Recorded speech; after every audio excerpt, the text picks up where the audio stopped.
Panginoon, gawin mo akong mas malakas sa harap ng mga problema. Lord, gawin mo akong mas malakas sa araw na ito. Bigyan mo ako ng malakas na faith dahil sa mga nangyayari ngayon sa aking buhay. Alam kong hindi ako dapat nakatingin sa mga mabibigat na problemang ito at sa iyo ako dapat nakafocus.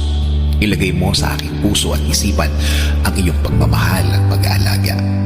I-remind mo ako palagi na hindi mo ako pababayaan, na hindi mo ako hahayaang malagay sa isang sitwasyon na iiyak ako ng iiyak dahil sa hirap. Alam kong babaguhin mo ang bawat araw ko.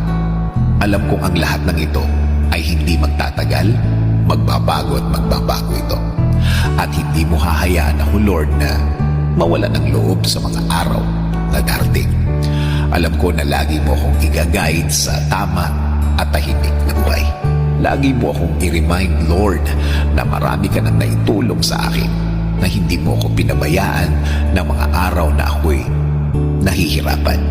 Marami ng pagkakataon na inalis mo ako sa mga problemadong mga sitwasyon, na sa dulo, pagpapala mo ang naramdaman ko.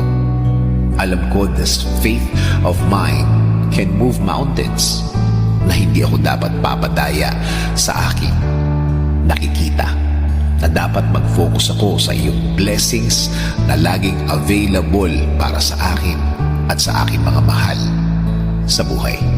Alam ko din, Lord, na andyan ka nang magsimula ang mga problemang ito. At alam ko na nakikita mo ang mga problemang ito mula nang ito'y magsimula. At alam ko na hindi mo nahahayaan maging mas grabe pa ang nararamdaman ko ngayon. Wasak-wasak man ang mga nasa harapan ko, alam ko mabubuo ang lahat. Alam kong gagawin mong okay na naman ang lahat. Kaya, Panginoon, alam kong hindi ito ang dulo ng bawat nangyayari ngayon.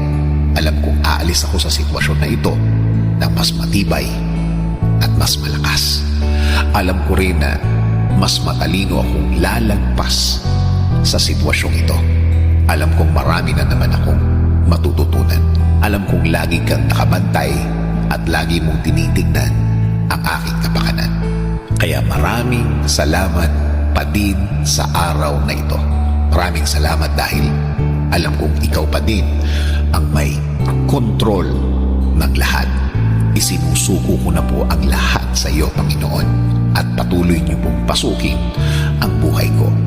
At araw-araw akong aasa at kakapit sa iyo, Lord. In Jesus' name I pray. Amen.